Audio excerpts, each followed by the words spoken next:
Welcome to the First Read Ultimate Spider-Man podcast, where we break down Bendis' iconic run on Ultimate Spider-Man, issues 1 through 160 in Earth 1610. I'm Zach. I'm John. Good evening, webheads and Zach. Good evening indeed. We're doing a weeknight pod, so we got to really bring the juice. Oh, yeah. I'm ready. I am too. I'm excited. So you were coming in hot with something? I was. And maybe the listeners will even hear you talk about it if you don't edit that out before we got started. But Zach and I were talking about the Avengers Endgame scene for some reason where they all jump through the portals. And I think you had some problems with it. So maybe it's you that was coming in hot. I was just defending. So I love the scene. It's a hype scene. I just wish like some of those characters had been in the movie more. Like maybe they could have brought them back sooner or something, because it just feels a little disingenuous when like you've got 50 people's names on the poster or whatever and you're excited to see all of your heroes together and you get like just again, it's a really cool battle, but you just get that one last battle with it. Yeah. And what I particularly don't like in hindsight, there's no way they would have known this ahead of time, but in hindsight, that's the last we see of Chadwick Boseman, who Zach had just said his name like 2 minutes ago. The last we see of Chadwick Boseman playing the Black Panther. I 100% get that. But the reason Zach said this, and I started to come in hot a little bit afterwards, and that's when I was like, okay, just start the pod and let's get into it. But it's because I have specifically watched that scene before and thought to myself, gosh, they do such a good job of having all of these different people who just came back and giving them all like a moment of like great characterizing, I think. And Black Panther, as I was sitting here talked about it, actually has two, I think, because one, he leads them all out of the portals. Yeah, that's pretty cool. good. Yeah, that's very dignified. And then the other one is he in Civil War, he talks about not caring about Clint's name. And then in this one, he is like, Clint, give me the gauntlet or something. So it's like, oh, this Black Panther learned he does care about all these people, So I also, I mean, I would also love to see Chadwick Boseman more and more Black Panther stuff. So yes, that just reminded me that you told me one time you were like taking a tour in Georgia where they film all the Marvel movies. Yes, and that someone pointed it out to you and like, oh yeah, we think that that's supposed to be King T'Challa's grave in the new Black Panther. It hadn't come out yet. And they were like, oh, this tree with all these like purple flowers underneath it. We think that's supposed to be his grave, but we don't know. When I watched that movie with Shyla, I saw that tree and it didn't end up being his grave, but I saw that tree and I was like, John was there. Yeah. Oh my gosh, I can't believe I haven't thought to talk about this on the podcast before, but yeah, my sister and I did go and stay at the Tony Stark cabin that he lived in during Avengers Endgame, and on that piece of property in Georgia, it's where they shoot like the Black Panther's Wakanda scenes along with like Avengers compound scenes and like the Avengers battles and things like that. And we got to see all of the cool ones. And for Black Panther 2, they were filming it, and that wasn't the grave site, but that is where they were at, like mourning him, if you remember. And they go back there when the queen passes away as well. But it's not like their burial site. I know that. I just remember when you told me about it, the movie hadn't come out yet, and you said that's what people were speculating it was. Yeah, well, there was like a mound and everything. Yeah, it's kind of race. I think maybe they did that like as specific like deception for people. Yeah, like people exactly like you, like us. But that was pretty cool, and we did get some cool pics. Well, cool. So, do you have any more Avengers Endgame slander you want to throw on here?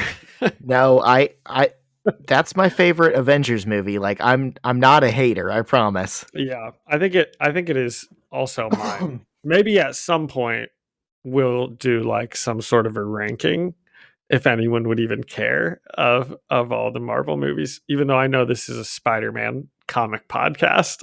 Yeah. Maybe That we could sounds rank the Spider-Man movies at some point. or all of them. Just throw it all in a bag. Just every superhero movie that's come out since like 95. That sounds like something that we would have a lot of fun with and a lot of people would tune out for. So maybe we save it for like the next time we see each other in person. Yeah, that sounds good.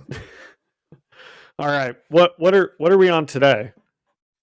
So we are in the second part of this 6-issue Green Goblin arc, Return of the Green Goblin. This is going to be issues 25, 26, and 27. And we will get into that right after a word from our sponsor. Every business says they're better, but the ones that earn and display the BBB seal back it up. It instantly identifies businesses that are committed to operating with integrity, honoring promises, and telling the truth. Makes you wonder why every business doesn't have it. So look for it, because it's looking out for you. That's why it's the sign of a better business. And find a better business anytime at bbb.org. And we're back. We're back. These 3 issues do have a lot to live up to because the last 3, I know we gave them some pretty good grades.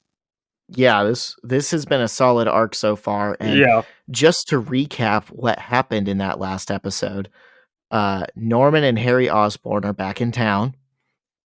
Norman had Harry invite Peter to their apartment so Norman could tell Peter that he knows he's Spider-Man and to threaten him into working for Norman.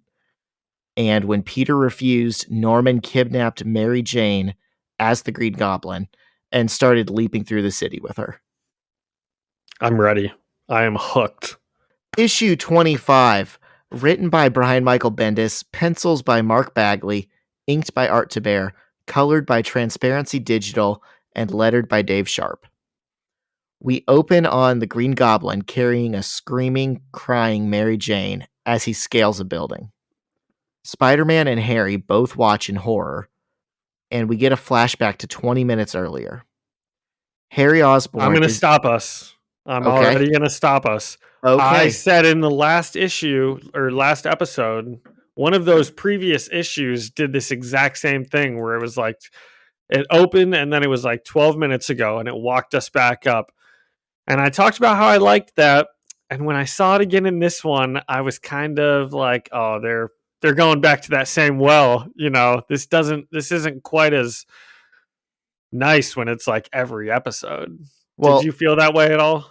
no, I think it works better this time, and I'll explain why as we move forward, because Okay. this serves a purpose going back in time. This time it's showing us a different perspective of something we've already seen. And I think that's kind of neat. The last time it was going back 20 minutes for not really any particular reason. Yeah, that's true. That's a really good point.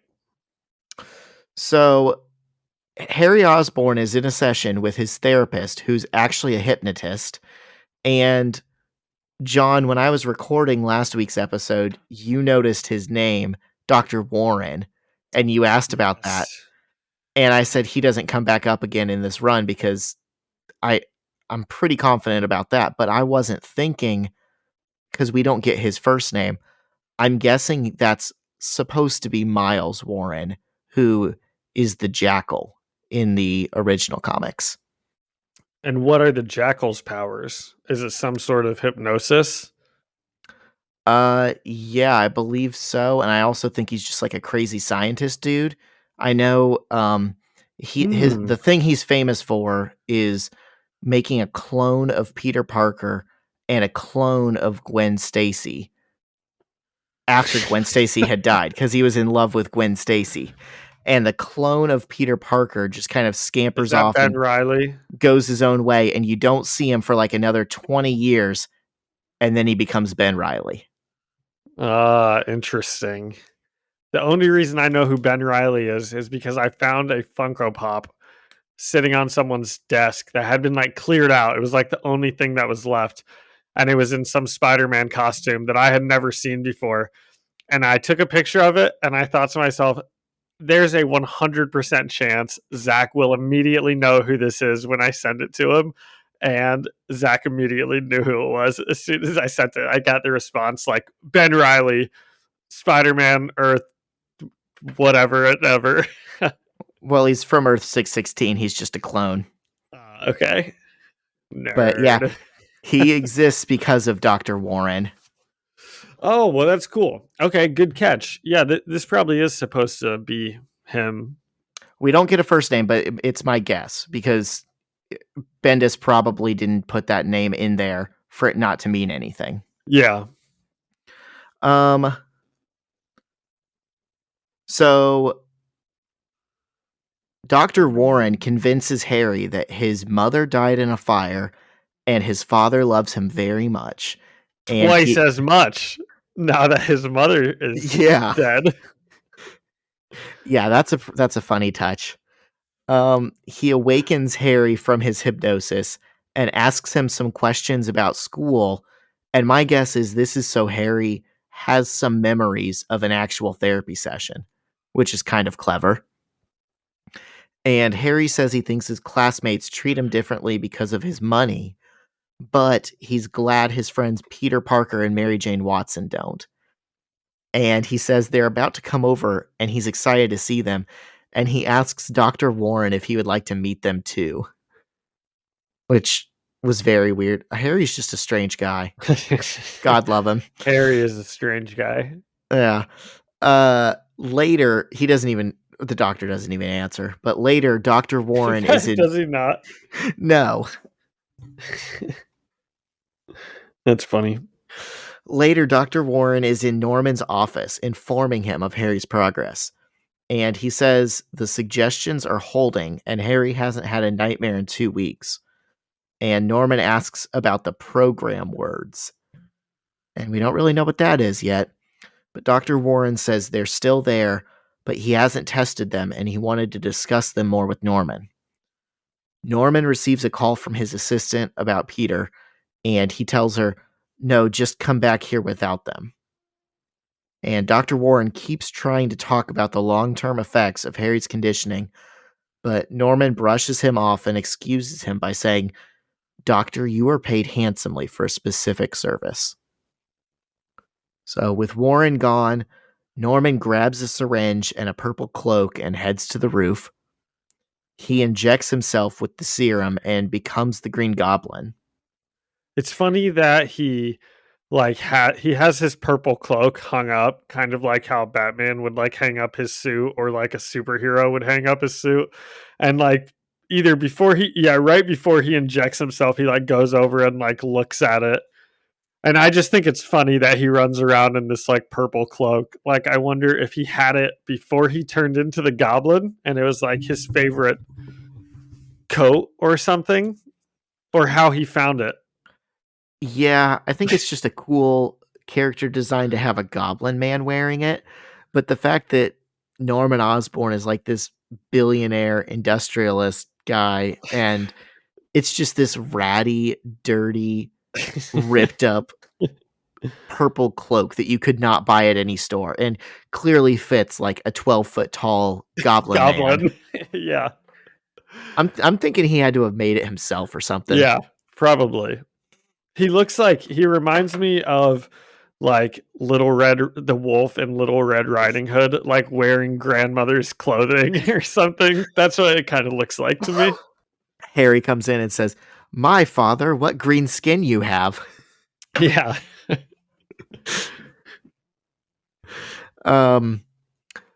So he's on the roof. He becomes the Green Goblin, and we see from his perspective as reality instantly shifts.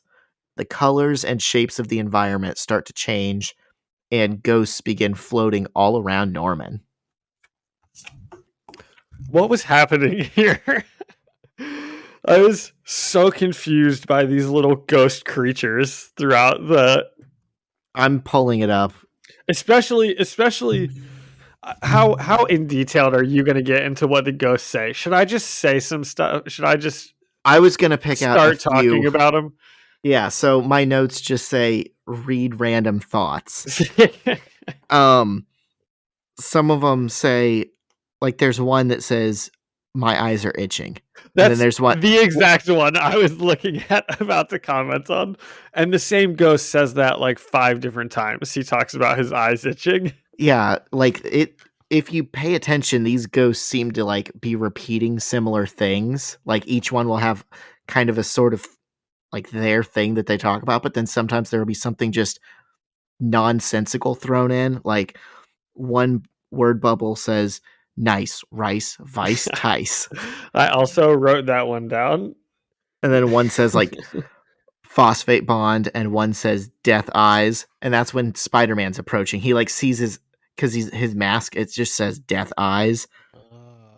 Um and and when you say some of them say like phosphate bonds, to me, this is how I interpreted this kind of is this is still like the scientist of Norman Osborn trying to explain as it happens, like everything that is happening in his body and in Spider-Man's body, when he shows up. And so that's like part of his brain, but it's going crazy, obviously. And then he's got like a million goblin parts at this point, and they're all just saying random stuff, and like it's like complete nonsensical, most of them. yeah, I think it's different aspects of him and like the knowledge in his head um being displayed simultaneously on different spectrums of like actual and like nonsensical, because there's one that says Fortune 500, and I'm guessing that's a reference to his company. Maybe his company Yeah. was in the Fortune 500. And then there's ones that we don't understand yet. Well, there's one that says like chemical mutagenesis, and that's probably like about his experiments and what's happening to him and Peter. There's one we don't understand yet that comes up a couple times and kind of flies under the radar, and it's cellar door. And maybe we'll learn about it later. Yeah. As of right now, cellar door doesn't mean anything. But yeah, there's a bunch that are like, my eyes are itchy, get dressed, you are death, Yeah. death becomes you. And then I'm pretty sure, and maybe you'll get to it, but they start just yelling about circles, of course. Yep. I'm looking at some of these repeated words, and we've got on the other page, even we've got blood, girl, circles, war, hate him.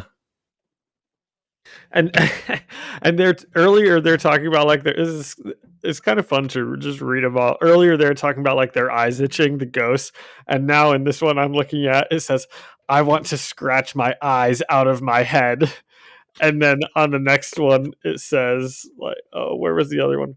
And then the next bubble says scratch his eyes. I just did a quick count. There's like straight up 23 different panels across 4 pages that are following this format. So, I mean, he has got to have maybe 100 different thoughts that we're seeing just in little nonsensical 2 or 3 word bursts. And they're completely like off the rails, not associated with one another. Like this panel says, I love him, kill him, skin him, kiss him, plasmids, hate him, hug him, burn him. He's going off the rails. Yeah. And along with this, there's a ton of like scientific thought that is like incomprehensible as well. Yeah, like he's even still trying to do science in his head in this state. It's not really clear how in control he is or how much, like, if there's any truth to any of this. It just kind of feels like he is a smart person and he's got a lot of history, and we're seeing his personality, but just through the lens of like LSD. Yeah, pretty much. Um So I think we've been through that enough. Back to the plot of what's happening in these panels. Spider-Man arrives, and we see the exact same conversation as in issue 24 from Norman's point of view. So this is the circles conversation, where he's like circles of life, circles of death. But in Except this we're one, we seeing. learn that ghosts have been screaming at him to tell Peter about the circles for like 2 pages. They just keep being like, "Tell him about the circles." Yep. And even kind of like cellar door, that doesn't quite make sense to us yet, but it will. Norman sees Peter's features change to appear more and more like a real spider. So, like, through his spider suit, he sees Peter getting, little hairs that poke out and the pinchers on his mouth, and his eyes start to look like, spider eyes, like for real. And Norman jumps down from the roof, grabs MJ off the street, runs up a building, and begins jumping across rooftops. So now we're back to the beginning. So I actually like that little 20-minute diversion because it tells us Yeah. a lot about Norman and what he experiences and what he thinks, and that kind of informs his actions moving forward. Yeah. Peter chases them, shouting, "Somebody, somebody help me. Please, somebody help. Nick Fury, are you out there? Help her." And Norman finally lands at the top of one of the pillars of the Brooklyn Bridge. And Peter lands next to him and says, "You've got to stop this." Norman points at an incoming SHIELD helicopter and says, "Circles, Parker. There they are. They would choose to destroy us both so my secrets die. Choose now, little Peter. Choose." So the rotors of the helicopter blades are making circles. And I think it's supposed to represent Norman thinks because he's a superhuman and because Peter's a superhuman, SHIELD or the authorities or whoever, they're going to go after them. Whether they're using it for good or bad, it doesn't matter. Both of them are going to be Okay. targets. So I think he's trying to draw some kind of like, you and I, we are not so different, like kind of thing to Peter. And that's what he means by circles. And it only becomes evident once you see the picture of a helicopter coming. Okay. He's still totally insane. Yeah, that's not the way That you. that somehow doesn't make it barely makes more sense than him just being crazy and rambling about like the circle of the universe and how life turns into death and blah blah blah, which is what I thought he was doing until you just explained it to me about the helicopters. Yeah, I think that's why we get, all of this nonsense is to show like this is the way he talks, this is the way he thinks. It makes sense to him, but he's Yeah. never going to get through to anyone else. Well, that was a good explanation you had, especially knowing what we know happens later in the issues. Yeah. I the cellar door thing just kind of informed my reading of this, and I was like, anything that he says that's repeated has some kind of meaning. We just maybe don't know it yet. Yeah.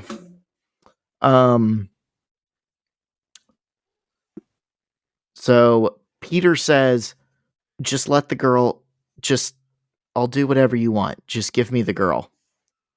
And Norman throws her off the bridge, and Peter yells, "No!"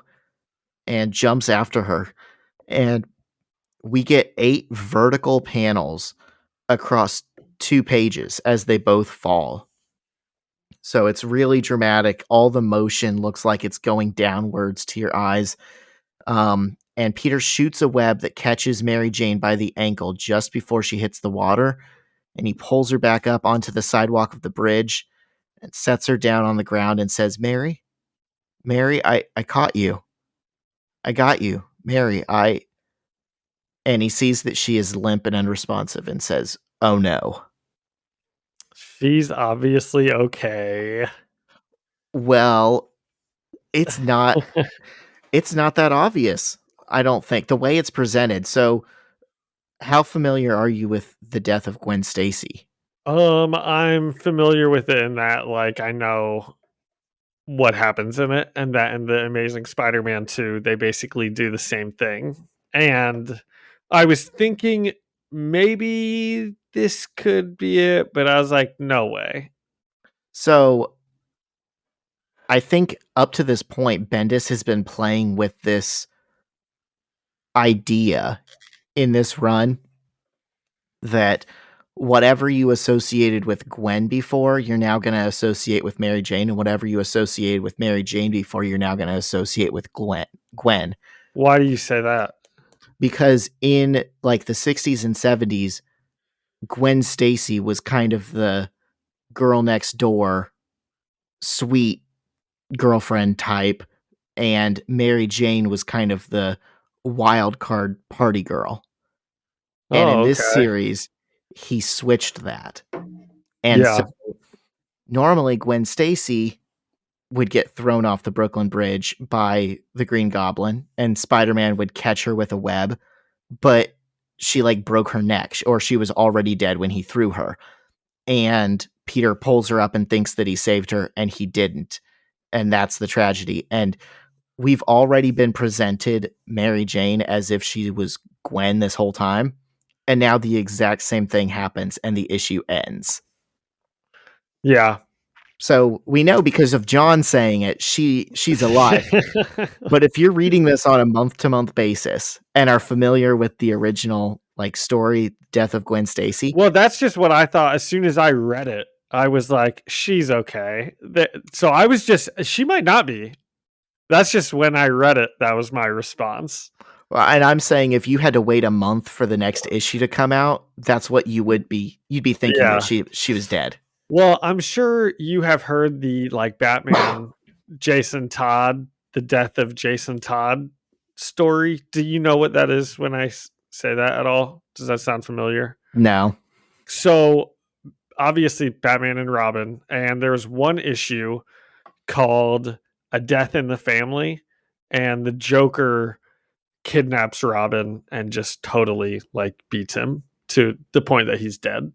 And Batman shows up like too late, and it ends, the issue ends with Batman cradling Robin exactly like Peter's cradling MJ in this. And they didn't know if he was going to survive or die. So they put Was out that the one where yeah. Okay, There was I'd heard that part of the story. They did like a survey or a poll or something, and you could call in and say if you vote for him to either die or survive, and he ended up being killed by like 87 votes or something like that out of like, thousands and thousands of votes. It was like a pretty close one. Okay. I am aware of that backstory, but as not being a Batman reader, I didn't realize that's what you were talking about. Yeah. Not that that had anything to do with this one, but it just reminded me of it. But I mean, it's a similar gut punch, you don't think that yeah. those kind of things should happen in superhero comics to like a good friend of the hero. Yeah. Yeah. Well, what did you think of this one? I really liked this one. I'm probably gonna give it, what do we have a scale? Circles? Yeah, out of 10 circles. Yeah, that's exactly what it was. I'm gonna give it 9 circles. Gosh, I'm gonna raise my score on it a little bit because the problems I had with it, you came in and really like justified them very well. Like the fact that this was like 2 out of 3 episodes that kind of started, with something and then we backed up. But you're right, this one, I mean, that was a really good way to show like everything from Norman's perspective. And then I thought that the circles thing didn't go anywhere. And especially we'll get into in the next issue, but the next issue is called Circles. So I really thought we were going to get some explanations, and I kind of missed what it was, I think, until you pointed it out. So I'm going to raise my grade on it, but not all the way up to what you are. I think I'm going to give it a 7.5 out of 10 circles. Ooh. I originally had it at a 6.5 out of 10. Wow. Okay. I know. I think maybe I didn't understand what was happening enough with Goblin and all of his like ghosts, and it just like went on a bit too long for me. I think that's where some of my hating on it comes in. But I mean, it was still great. I don't know. I maybe even want to move it up to an 8, but I think I'm going to stick at a 7.5 out of 10. Yeah, it's a weird one. And the way that it's presented from Norman being the focal character. It's a focal character you hate and are like scared of, but you're in his perspective. It's almost like watching an episode of like you know? There was Yeah, something kind of unnerving about this issue, but in a way that I yeah, liked. yeah. Okay, so what? So 9 and 7.5. Okay, Yep. so that's an 8.25 average between the two of us, which is very respectable. Um, so issue 26, which as I said was called Circles, which really I was like, when I saw that, I was like, what is the deal with this? Is what I wrote. I said, this issue is actually called Circles. I can't believe it. These circles better come up in a not so insane way. And I don't remember them, but I just didn't understand them at the time. So this is written by Brian Michael Bendis, penciled by Mark Bagley, inked by Art Taber, colored by Transparency Digital, lettered by Chris Eliopoulos, and we open on the Triskelion. I think it's Triskelion. Yeah, I know this. I do love seeing it. I wish I gave it a better pronunciation there to start, because as soon as it opens up, I love seeing anything that I'm like, that's like from the movies, you know. Which is Like, impressive because they destroyed it real fast in the movies. Didn't it yeah, just last it the was one Captain America? only in yeah, I When think so. Like Winter Soldier, I think yeah, was the only one it was in. Yeah, great movie though. it was. Um, so I said something even about seeing the Triskelion makes me giddy. You're gonna Fury, s- you're gonna see a yeah, lot of it because it is. I mean, it's pretty. I think it's like one of the few landmarks that's important and specific to the Ultimate Universe. So it comes up all the freaking time in these books. okay. So Fury is watching the situation with Osborn and Peter unfold. They have a shot on Osborn, but they might risk Mary Jane, so they don't take it. And all of a sudden, Osborn drops her. And they're like, oh my gosh, she just dropped her. I can't believe it. And Nick Fury is like, take the shot immediately since she's out of the way. And they just like light Goblin up with their helicopter machine guns. I But like the sound yeah. effect. It's braka braka braka braka braka braka braka, like all the way across the page. Yeah. Yeah, there's a million. He's getting, when I said he was getting lit up, I meant it. um, but Goblin is not going down so easy. He's yelling to Fury that it's going to take a lot more than that. And Mary Jane wakes up. She's a bit delirious and she wants to stay with Peter while he's Spider-Manning, but he tells her to go to an abandoned warehouse on some street that they know about and don't go anywhere near his house or the Osborns. And they hail a cab because it's New York City, and the cab driver pulls up and he's like, Spidey, you rock, you the man. And Spider-Man's like, can you take her somewhere for me? And they're like, anything for you. So it's pretty New York. And he's got a Superman tattoo.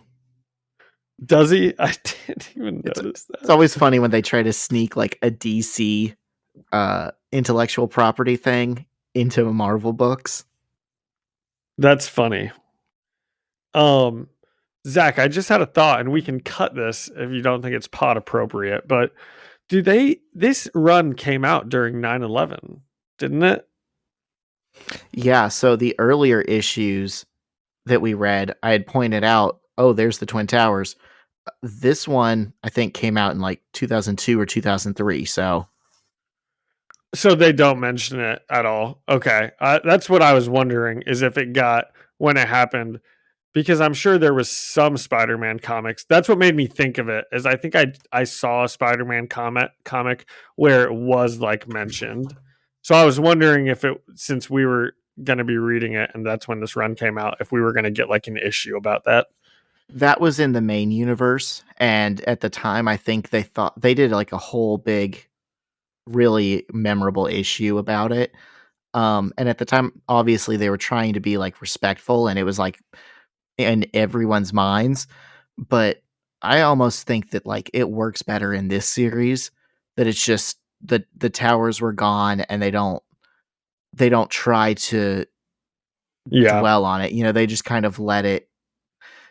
We as readers are well aware of what had just happened, and the whole series kind of feels like the post 9/11 era. It feels like Yeah. it's, I think, from a modern perspective, it does better to comment on that era after the attacks, kind of subtly, than it would have to just make A one big issue. episode Yeah, that issue. was Yeah. about it. Yeah. No, I think you're right. Well, back on track, the cab driver takes Mary Jane away, and with MJ safe in the cab, Spidey turns his attention back to Gobby, and he shows up and just starts wailing on him, and he's just absolutely thrashing him, like yelling at him, like, "You think I'd let you do this to the people I care about? This is." I think he says something like, "This is going to be the end," or something like that. To the people I love, I won't let you hurt anyone anymore. So he's just completely pummeling him, and then eventually Norman Osborn gets like a hand on him, and he's just able to like chuck him to the side, and the shield agents and their helicopters start firing on him again. And Osborn runs back to the penthouse with the shield choppers in full pursuit. So Spidey thinks about Harry, and he knows he needs to get back to the Osborns before Norman does. And then we kind of cut to Norman, and we're back in his psyche, and we can see that his Oz is wearing off, and he needs another dose. And as he's preparing to dose up, Harry walks in and says, "What have you done with my father?" And just then, Norman, as the Goblin, says the words "cellar door," and Harry immediately faints.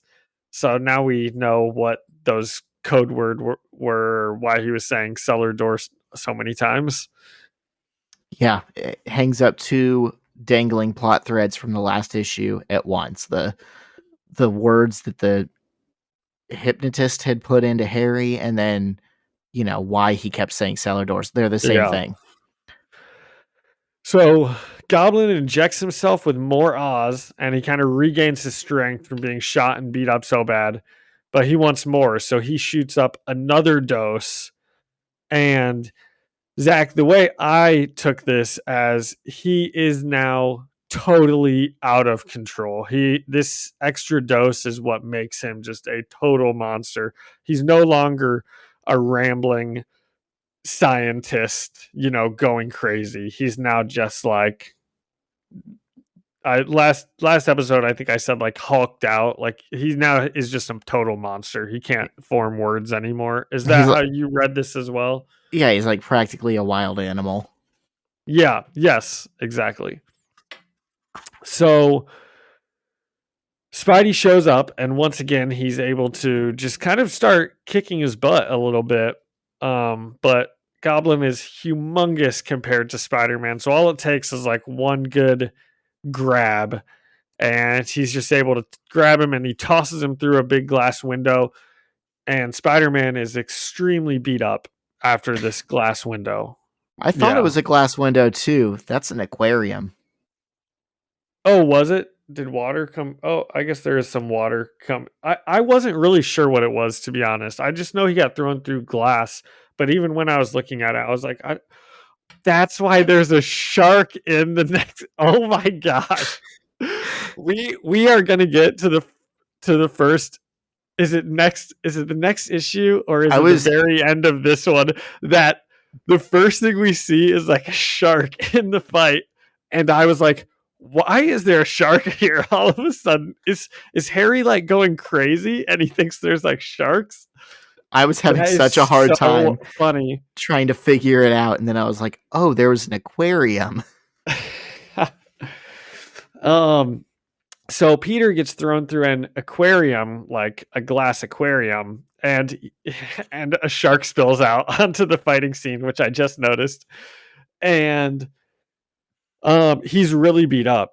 It reminded me, Zach, of that first Tobey Maguire Spider-Man movie. There are some really vicious scenes at the end where his mask is like all ripped off when he's and that's what I think it looked very similar to. There's one shot in particular where you can kind of see his mask is like half off, like getting ripped, and it's pretty brutal looking. You know, he always finds himself in that position where his mask and his chest are ripped off. He never like rips it to where his butt is showing or anything. It's like all the private areas are super reinforced and the rest of his Yeah. uniform is just like tearaway material. Great. And now Marvel can't do that in an issue because we said it. Thank God. So Spidey's down bad, and a humongous, fully goblin creature has both hands around. Oh, that's the so even before this, Goblin has Peter's head, and he's completely palming it like a basketball, and it looks like he's just prepared to squish it.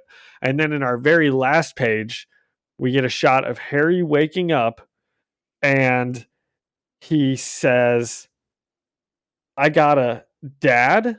And then the very last scene is now this fully goblin creature just with both hands entirely around Peter's neck, looking like he could just, rip his head clean off if he tried to. And to be concluded. Good tease. So what'd you think of this one? I thought that this one was pretty good. I rated it higher than the last one. I love the Triskelion, even though I can't remember how they say it in the movies right now. The scene with MJ and the cab's good. It was just all pretty good. A pretty solid fight between Peter and Goblin, I think, and I'm excited for the conclusion. What did you think? Eh. It wasn't bad. I love this whole arc, and this issue's, no different, but it's just so fight heavy, It's all it really does is establish that Mary Jane's still alive and then move the fight somewhere else. Yeah. Well, that's one of the problems I had with the last issue is that everything that happens in it from a timeline perspective kind of takes us to the exact same spot we were at before. The whole issue is just the last 20 minutes, and then we end with Harry catching MJ, which is I think where we ended the previous issue as well. Or no, Really? she's getting thrown off in the previous issue, and he catches her, and so that's like all that happened. And Really, it almost seems like this story was originally planned just to take place at the Osborns, and at some point someone said, "Oh no, we should try and do the death of Gwen Stacy kind of thing, but it be a fake out." And like that was the only purpose for jumping away and going to the bridge. Yeah. Cuz if he just wanted to kill her, he could have thrown her off a building, but it's like the only purpose of going to the bridge is just for the callback. Yeah. Yeah, that's true. They probably did want to get that in there and be like, "Oh, well, we should have him throw MJ off the bridge and Peter will catch her."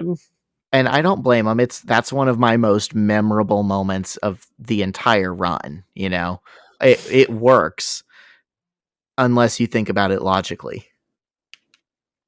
Well, on this page 8 of this issue, we get a really good drawing that probably perfectly represents why Osborn calls these helicopter things like the circles, because I don't think it's the helicopter blade spinning. You probably got to look at page 8 and you'll see the picture that I'm talking about. I Oh wow, I don't Zach has have a, I don't have page numbers. oh well, it's the 8th page of the issue that we're on. Oh, gee, thanks.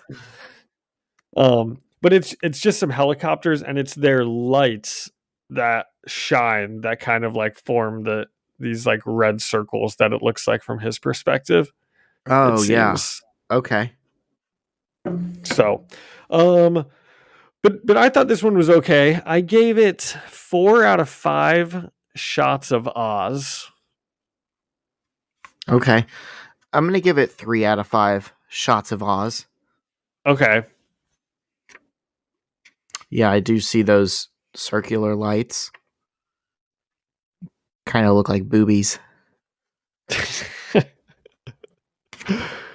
oh, Mark Bagley, you son of a gun. All right. We got anything else for that one? Nope, I don't think so. Ooh, let's get into the conclusion. Issue 27, the epic conclusion of what we're calling the Goblin Returns Part 2. And this is not, it's 6 issues, but one of them was a double. So this is the ending to a 7-part series. Yeah. That's 1/4 of this entire run so far.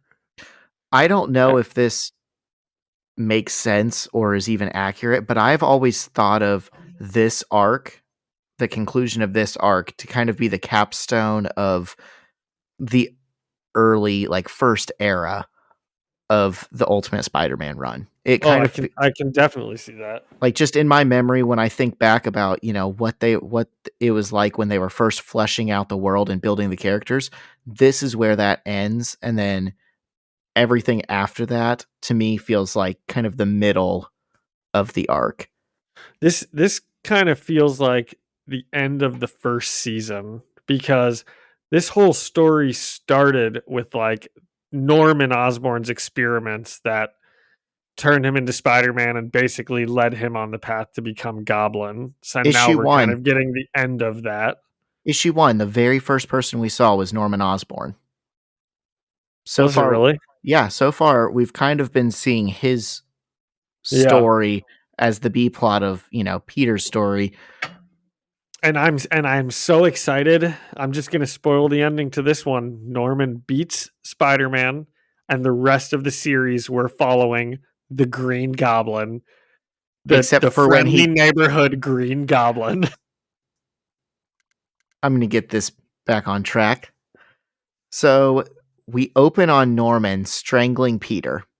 A shark is flopping around on the floor near them because Norman's office aquarium has been broken. Shield helicopters are outside the window. Harry Osborn stands on the other side of the room, stunned. He says, I promise I was like, is this shark in Harry's head? Does this have to do with his hypnosis somehow? yeah, you could have blinked and missed that the aquarium and the shark thing happened in the last issue, but at the very beginning of this one, there's like an entire panel just of the shark. Harry says, "Dad, is that you? What did you do? Oh my God, Peter?" And we hear Peter's thoughts. My spine is bending. My boots are wet. I can't get a footing. He's too big now. I can't catch my breath. He's killing me. He's laughing. No, please, stop laughing. And Peter is able to land one good kick to Norman's chin and free himself. He fires his webbing at Norman while thinking, no time to be fancy, no time to be cute. Just hit him with everything. Just win. Norman rips free from the webbing and yells, Parker! I would make you. I think I wrote that weird. No, you probably didn't, because the words are like, I told ish you, I will make ish you. Yeah. I told you Yuck, I yuck, will yuck, make yuck, you. yuck. Yeah, so he can talk now. But not well. It's Not very well. like like a wild animal who knows how to talk. Yeah, one of those. He looks around the room and only sees Harry, and then from the ceiling, Peter hurls a desk at Norman while thinking, no time to be fancy. The desk hits Norman, but he throws it through the exterior window, and Peter catches it with a web to save the people on the street below. So he's holding this desk by a web, and he knows that he's vulnerable to Norman from the back. And he says, Osborn, the people below, just let me. And Norman grabs Peter by the head and neck as Peter continues. Please let me. No, the people below, you'll kill them. Just let me. And Harry is also yelling, Father, stop. Father. And Harry stabs through Norman with a broken steel window frame. Norman wheels around to look at Harry, and this opens him up for a clear shot from the shield helicopter. And Harry has a tear in his eye, and for a single frame, the Goblin has a look of remorse on his face. Then the helicopter takes the shot and lights Norman up. His body starts to change again as he grows hideous boils and screams in pain. And he transforms back into human form in a pool of blood, his body smoking. Harry starts to try to ask Peter what just happened or about him being Spider-Man, but he faints before they really say anything. And okay, Zach, that was a really very descriptive and well done couple of pages there. But after, so one is, do you think Norman Osborn is dead? Like, did he die there? Are we supposed to, is it supposed to be ambiguous, or are we supposed to know he's dead? He's in human form, in a pool of blood, not moving, and his body's smoking. And no one's really in a hurry later on to do much with him. I think the Yeah. implication is that he's probably dead. Okay. Probably carrying a lot of weight there. Mostly dead. And then I did kind of laugh when Harry is like, it's Peter, why are you, it's just something I and he faints, and Peter just goes, oh, Harry. Which I don't know how Peter was supposed to say that, but I assume he says it in the same way we talk about Harry Osborn when we're like, oh, Harry, you're just so Beautiful little airhead. yeah. Well, unless this fight, the like the back at the penthouse portion of it, just dragged on for a really long time, this is like the second time in maybe 2 minutes that Harry has fainted. When was the first time? Cellar door. He like just woke up. He woke up long enough to stab his dad. That's exactly what happened. He woke up, stabbed his dad, and then passed out again. That hypnotic suggestion did not Oh. do its job. Oh, Harry. Poor Harry. Or did it? Yeah. I don't think the hypnotic suggestion was for anything that we've seen in this so far. I think that's a plot thread to watch for moving forward. Oh, is it? It wasn't just for, so there's more hypnosis. I was thinking his hypnosis was to just be like, we kind of got into it, but in the first issue, it's like, your daddy loves you very much. And now that your mom's gone, he loves you twice as much, Harry. He's so proud of you. Well, yeah, that was part of it, but I mean cellar door, like what that activates.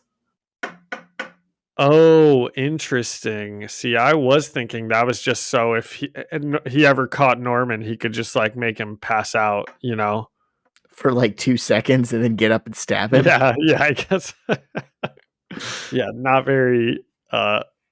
very good hypnotic suggestion. Right. So anyways, Harry's down. Shield agents and Nick Fury enter the room and secure the area. They take Harry away, and Fury tells Peter they're going to deprogram the hypnotherapy and then try to get him back to a normal life. And Peter is furious that Fury wasn't there sooner, but Fury says, "Think of it this way, kid. One less injection, and Norman might have had enough wits about him to do something really horrible. I know it doesn't feel like it, but you dodged a bullet and you did it with style." Which doesn't make sense to me. It feels like he's brushing Peter off No, like, seems like this issue of Nick Fury is a totally different characterization, I think, than any time we've seen him in the last couple issues, which hasn't been that much, but he just is not Samuel L. Jackson Nick Fury in this. I read it as he's just, he was not in control of the situation at any point in time, and he's just like making up some BS to this high school kid. Yeah, Because he's saying, definitely. oh, maybe, him taking a ton of Oz and becoming this giant unstoppable monster for you to fight, maybe that was better than if he had been smarter. Yeah. And he's just like the whole last issue.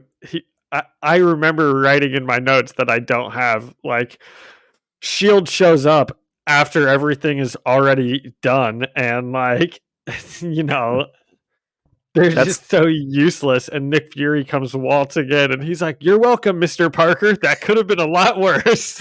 that's their job. They go up to crime scenes and say, "This is our jurisdiction now." Yeah. They had to wait for it to become a crime scene. Yeah. Not an active crime, but just the scene of a past one. Yeah. And then they can hop in. Yeah.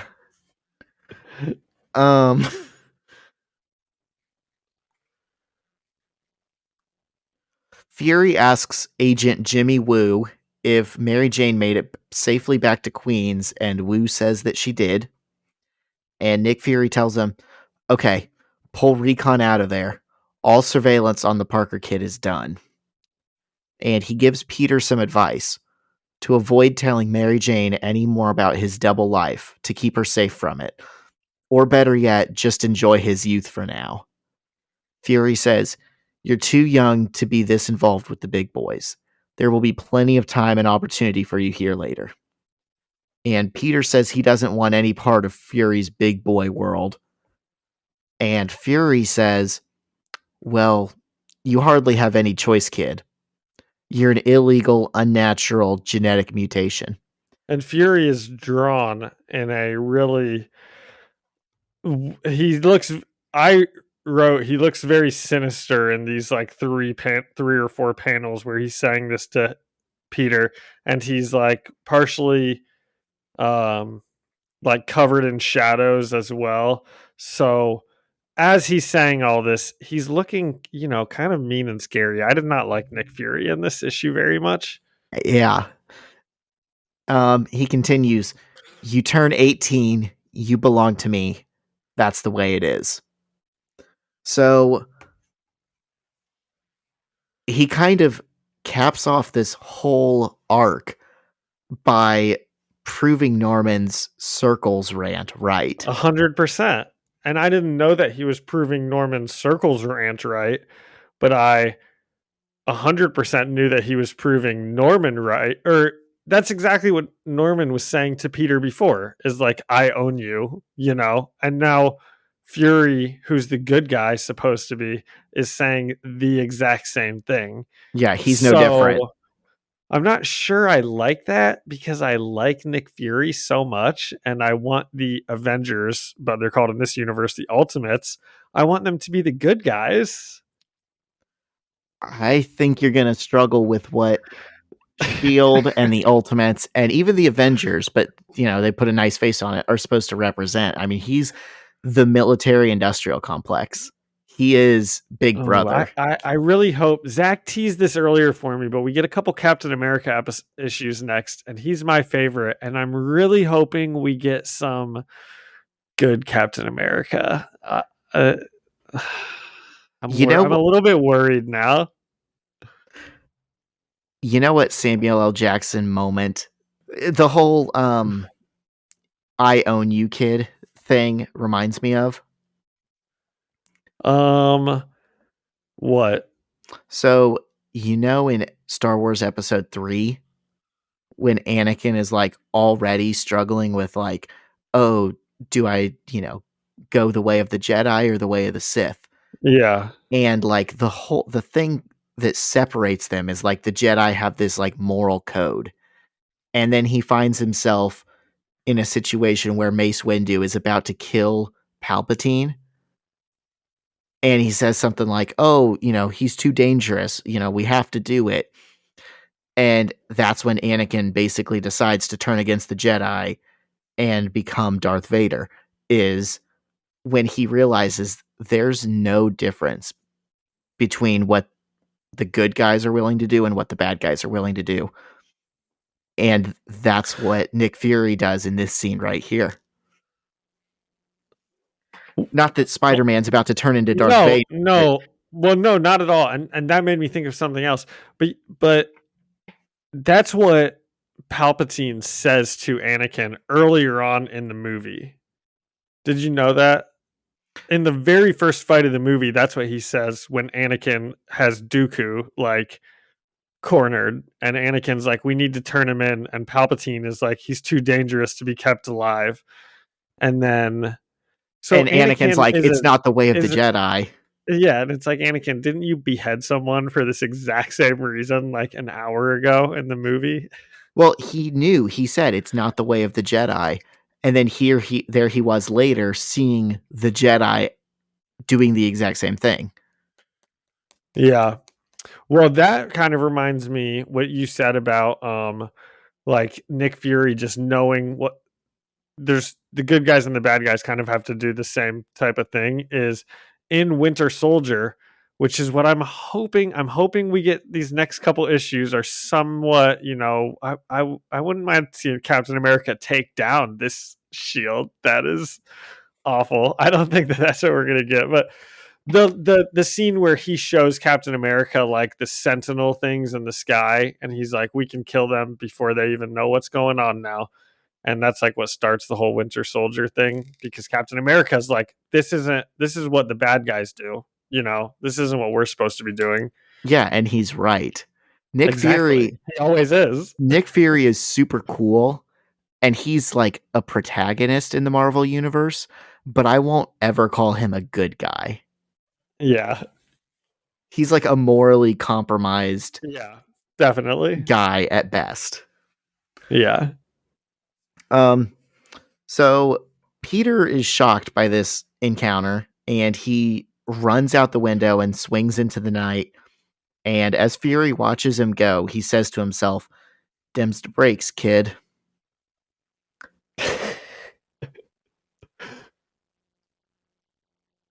I don't have anything, just great. Okay, good dialogue. Dems the brakes, kid. Yeah, Dems, DEMS. yeah. Peter gets to an abandoned warehouse and starts calling out for Mary Jane. She peeks around a corner holding a pipe, but drops it and runs to Peter for a hug once she realizes it's him. And he asks her what she was doing going to the Osborns. And Mary tells him she thought he was going to be there. And Peter says, "But I told you about Harry's father. I told you he was..." And Mary Jane interrupts him and says, "You didn't tell me anything. You told me you thought he was that monster thing. You didn't tell me you knew. You didn't tell me anything. How am I supposed to know that was going to happen?" And she asks what happened to Harry, and Peter says, "He's gone again." And she asks him for more information than that, but Peter appears to take Nick Fury's advice and says, "I don't want to talk about it yet. Please." And the issue ends with the two sitting on an oil drum, sadly looking in different directions. With a lot of space between them. Yep. Mm-hmm. Peter once again messing it up with Mary Jane. Yeah. I think she made some pretty good points about how this stuff only happened because he doesn't tell her anything. She knows too much to be left out of the loop. You know, if she didn't know anything, it makes sense to leave her out of the loop, but she knows too much to not be involved. Exactly. He's basically told her, by the way, I'm Spider-Man. I have enemies. I'm dating you. You're important to me. One of them knows who I am. Okay, bye. And then doesn't say it's one of our friends' dads. Like if he It's invites you over, if he ever comes near you, don't do it. the only point Mary Jane made that is not a good one is Peter says, "But I told you about Harry's father. I told you he was," and she says, "You didn't tell me anything. You told me you thought he was that monster. You didn't tell me you knew." And it's like, well, that's he did kind of tell you then, right? Yeah. That You probably still should have stayed away if he told you he thought he was the monster. that one sentence didn't help her case, but other than that, she was spitting facts. Yeah, yep. Well, I thought that this was a pretty satisfying conclusion. I wish that Nick Fury was a better guy, but I can't say I didn't like the story because of that, but I don't have a grading system for it. If I had one, it's lost with my notes. What can we do? Sharks on the floor? Yes. Okay, out of Yes. 10 sharks on the floor, what would you give it? Here, do you want to go? Let me scan the pages real fast and just Yeah, I'll give it a solid 8.5. Because like you said, it's a very satisfying conclusion to a really good arc. And then, the conversation with Nick Fury is great. And honestly, that's most of what really works about the issue. It's satisfying to see Mary Jane not even tell Peter off, but if she had, he would have deserved it, but just air out these frustrations because you're right, like he didn't do right by her. yeah. And I feel like it's very similar to a couple weeks ago where Aunt May did the exact same thing when he was lying to her and not, Peter's got to treat the women in his life better. He is surrounded by nothing but like just awesome women, and that cast is even going to grow throughout the series, and he never knows how to communicate with them or treat them or anything. Not that he's like a bad dude, he's just clueless. Yeah. Well, he's 16. He's 15. He's 15. Well, at least he still has, 2.5 more years before Nick Fury owns him. Yeah. So that's he's got a lot of. So we will still get to enjoy some time with him. So he's got that going for him. Yeah. I'm sure that won't be just hanging over his head for the next couple of years. Yeah. So did you give it a rating? Oh, I didn't. I think what'd you say, 8.5? Yeah. Or 8? I think I'll join you with 8.5 sharks on the floor. Yeah, this is pretty good. I wouldn't mind seeing more Harry Osborn if he's comes back. Does he show back up at school, or is he like with Shield getting deprogrammed now? Yeah, he's busy. He won't be in homeroom next week, but anytime someone's not dead in the They're series, coming back. you can safely bet on them returning. Okay. Yeah, I liked it. Good run overall. Probably better than the Doc Ock run, I'd say, for sure. And better than any of our Craven stuff. What else have we had? We haven't had that much in Kingpin. this. Ooh, I do like Kingpin. and we'll get to see him again. So that's nice. But yeah, this was a good one. I liked it. Yep. So do you have something else for the week? Zach, I don't. This is only like 2.5 days after we recorded the last one. All right. Well, I have something else. Oh, well, you told me that Captain America was coming back. That's why we started talking about Avengers Endgame before. So I don't can have you tell me about that also? I don't have any insider information, but I don't think it's a secret, and I don't think it'll be a surprise when Chris Evans and Robert Downey Jr. return in their roles for Avengers Secret Wars. I will be pumped about that if they have good roles. That's what got us talking about the portal scene on Avengers Endgame in the first place. I was like, well, if they come back, they better come back for, a whole story.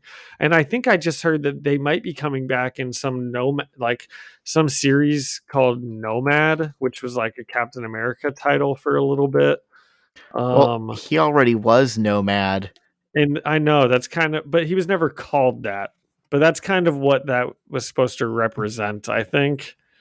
Did you see Anthony Mackie was asked about, oh, what's Steve Rogers up to? And he said something like he's not dead. Like he kind of hinted that maybe we'll see him again. I don't know if that's supposed to be the old man version or I'd be Chris so happy. Evans. Speaking of Chris Evans and how awesome he is, have you seen the movie Snowpiercer? I have not. Zach, you've got to check this one out. Okay, it's back from like 2014. I'm actually glad I just brought it up because I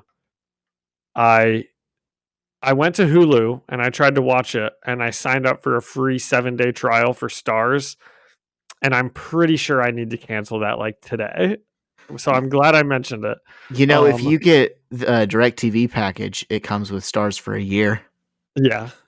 And my bill won't even go up by like $90 a month on year 2. If it does, here's my number. Call me. Zach and I used to do door-to-door sales for AT&T. We'll do it. And it wasn't a pyramid scheme. Okay. We'll do an episode on it for sure.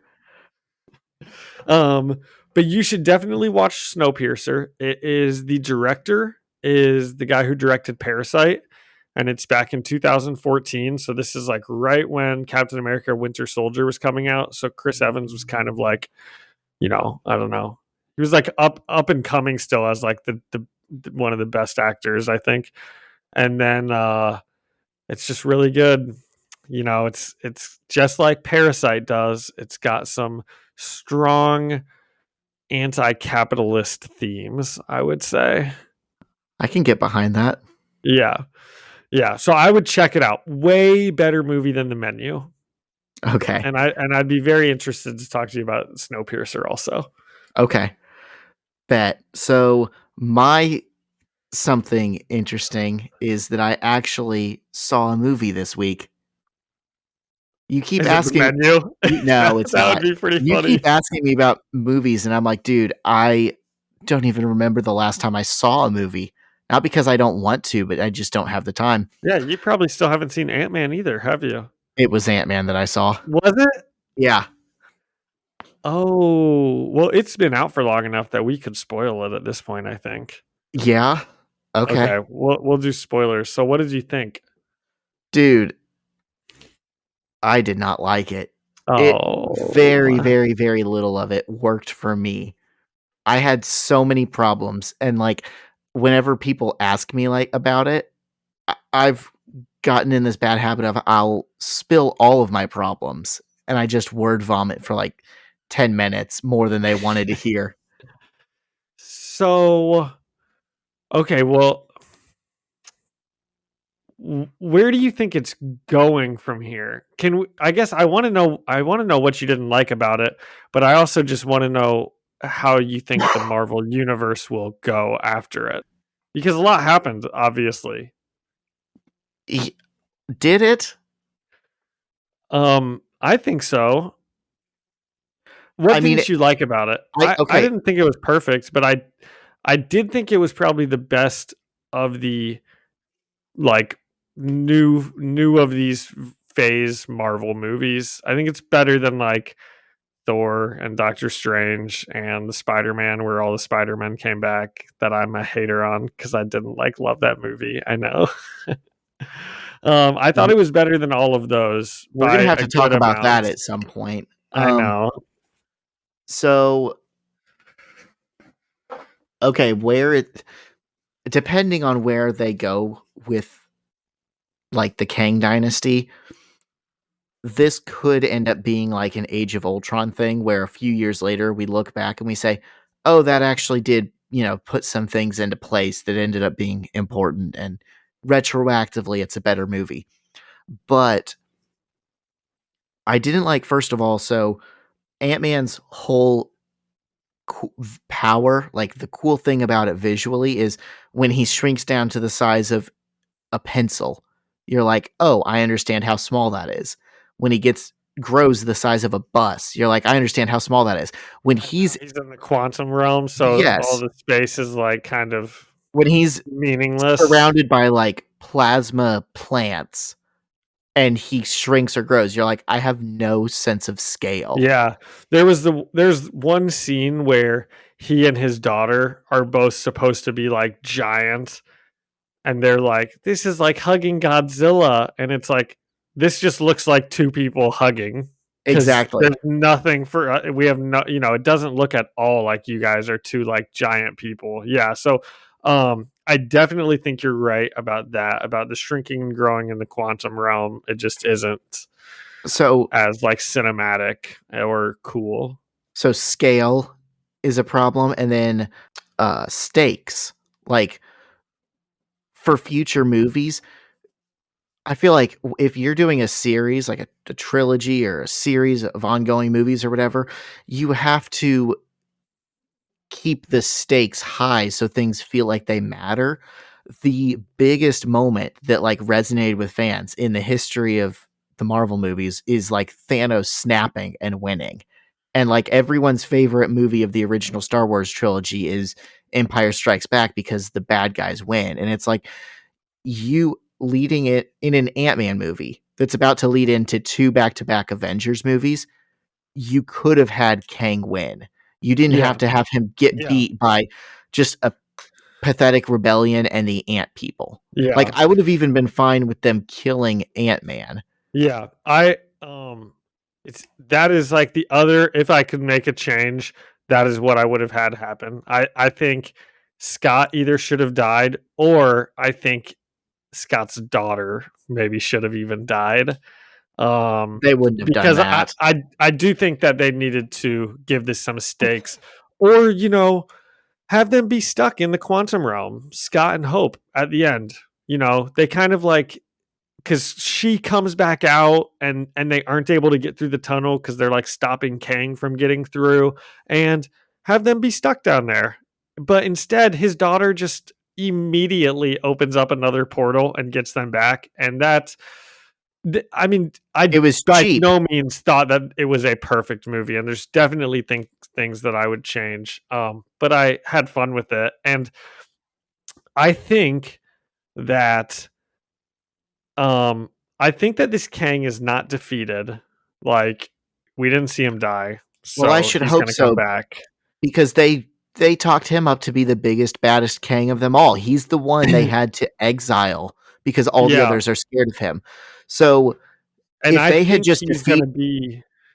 if they had Yeah, defeated like the weakest Kang out of millions of them and it took a lot of effort and the real Kang is out there somewhere on the horizon that they have to worry about, that would have maybe been cool. But now we've set the precedent that the strongest Kang can just be defeated by the power of friendship. so did he get lucky though? I mean, he didn't have a ship. He had a suit, but it's not like he was fully powered. Um, but I don't think he's been defeated. I mean, I actually think that Kang is going to be the one who ends up in Loki as like he who remains. And have you seen Loki? I have. I am guessing that, and I said this when I left the theater with my brother and sister, and I've seen recently that this theory is starting to pop up a little in the like zeitgeist. But I think that wherever he ends up going, because he got sucked into his little tunnel, that's where he's going to meet Eliath, the big, like, monster that can destroy realities in Loki that we meet. And that's how he's now going to like control all the timelines, is because in Loki, he says he found Eliath, and then because of Eliath, he was able to win like the multiversal war. So I'm just guessing that we are watching his story happen that he's already told us is going to happen. The only thing that doesn't make sense with that is he who remains in Loki does not have scars under his eyes, and the king we just met does. And he got killed.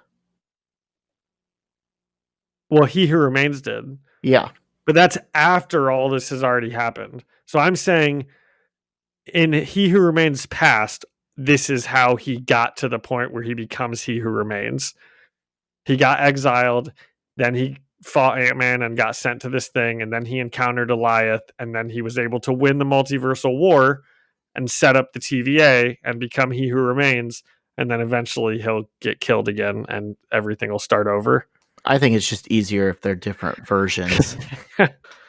Because then that would even make it more pathetic that, like, dude, this is like supposed to be the Avengers level threat, and he got beat by the Ant-Man family and Loki. Yeah. I do think if we do see this Kang again, one of the first things he's going to do is he's going to kill Scott, and it's going to happen pretty fast and pretty brutally. I mean, I was fully prepared for Ant-Man to die in this one, and I think something should have happened to put some stakes in it, like you said. Yeah. And then another thing, I'll be done after this. It took a lot of really cool concepts or things that could have been saved for future movies, and it wasted them here. So, like, they're going to start making Fantastic Four movies. The Fantastic Four are going to have to go to the negative zone. What is the negative zone going to look like that doesn't feel like a redundancy from the quantum realm? People are going to think like, well, wouldn't they have to do that in the comics also? Yeah, but the negative zone is supposed to be the more important one. It's not like, like that was the big reveal in the comics was, wow, we found the negative zone. And then it's like no one was reading Ant-Man. No one, like, the quantum realm came way later. That it was like a poor man's copy of the negative zone, but now the movies, it's going to feel the other way around. And it almost makes it to where Fantastic Four can't make a negative zone movie, or if they do, they have to make it something completely different. And then I'm curious how a Fantastic Four movie will eventually go, because the ones in the past have just not been very great, and those characters don't excite me at all, because my only experience with them is from those movies that weren't great and they were kind of boring. And I feel like a lot of people are going to feel that way. And there's nothing interesting about a guy that can just stretch out really far. I don't care about him at all. His power isn't that he can stretch really far. It's that he's so smart. The most powerful mind in the Marvel universe. Yeah. Yeah. And well, they'll have to do a good job of making a movie that's good, Yeah. I don't think that they've done that yet for Fantastic Four. I think it's a mistake that they're making a Secret Wars movie before they make a Fantastic Four movie, because Dr. Doom's supposed to be the bad guy, right? Yeah, and Hickman's Secret Wars is like a love letter to like 50 years of the Fantastic Four. Like it's about the whole Marvel universe, but you can tell the way he thinks of the Marvel universe is like, oh, it's the Fantastic Four's world and everyone else is just living in it. And that's what they're adapting without the Fantastic Four. I've been thinking that I should probably pick up Secret Wars and read it just because it's coming up in the Marvel universe and I've heard so much about it. And That was one of the first things I did when I got Marvel Unlimited, and it was not an easy task. I is it think not very good? it's just huge. The Oh, entire company shut down for an entire summer and canceled all of their books and just did Secret Wars tie-ins. So if you go to like the Secret Wars like reading guide or whatever, it'll give you like 300 comics or something insane. And you just oh the wow. only way to do it is to read like the main series and then pick out whichever tie-ins interest you. Yeah. Well, maybe I won't. Maybe I'll watch a YouTube video about it. But it's worth at least read you can at least read the main books Yeah. and get the whole story, and there's only like 5 or 6 of them, but and there's some really good. Well, I bet you and I can do that when the movie's coming out. We could. That's a couple years down the road. I will say Secret Wars gave us one of my favorite Spider-Man stories ever, and it's only like 5 issues. Oh, we'll have to. Yeah. But then the other thing that Ant-Man ruined, you might not have even noticed because it was such a like a minor thing. They stole the fastball special from the X-Men. So now when they have X-Men, normally like because Wolverine is so small, they'll have like the powerhouse of the team, which is usually like Colossus, throw him, and then you have a Wolverine with his claws out coming right at your face. Oh yeah. And like they just did that with the ant people. And I'm like, With now the it's ant people. like Ant-Man and Wasp But where did they do that? Who did in that? in the final battle against Kang, like when they're like doing a siege on the tower or whatever. Um I want to say it was Wasp that was like giant, and she threw Ant-Man. Oh. I didn't notice that, but I'm salty at them for stealing the Fireball special. It seems like not that big of a deal, but like it's No, specifically I can such an definitely. X-Men thing. Well, I'm pretty sure I even remember that from like the X Men 3 maybe or something. I mean, Wolverine's always flying at people with his claws out. But it's funnier when his teammate throws him. Like it's just it Yeah. shows good teamwork, and it's Yeah. been their thing for, 30 years. It's like why would someone steal that? Yeah. Probably longer than 30 at this point. How Claremont, whenever however long ago that was. I'm shaking my head because I have no idea. Yeah. Anyways, rant over. Oh well, that was good. I enjoy talking about all the all those Marvel movies and all the new stuff. Yeah, I liked it. I like Kang. Jonathan Majors is great. He'll do It, good in it. he was the bright spot. Yeah, definitely. I just wish, he had won or they had been more kind to his character. I can't believe that he didn't. I'm actually kind of surprised, but Him losing to them is like the 2007 Patriots losing to the New York Giants. Like when he got beat by freaking Ant-Man and his daughter, and like even MODOK was absolutely nothing. Like MODOK couldn't kill a teenage girl running away for 30 minutes. I'm like, yeah. this is exactly like losing not one but 2 Super Bowls to Eli Manning. That was frustrating. All of the scenes where he's supposed to be this like ultimate killing machine and she's just slowly running around corners and he's just missing every shot he's taking, and it's very like stormtrooper aim. Yeah. The point of MODOK is that you create a villain that's terrifying despite his appearance looking like a joke. When you make him look like a joke and he is a joke, it's nothing special. Yeah. Yeah, that's a good point. I kind of liked that. I didn't really like him the whole movie. He just wasn't doing it for me. And then his death scene where he's like, I always wanted to die an Avenger, that legitimately got a pretty good laugh out of me. It really caught me off guard, I thought, and I was like, "That's funny." Okay.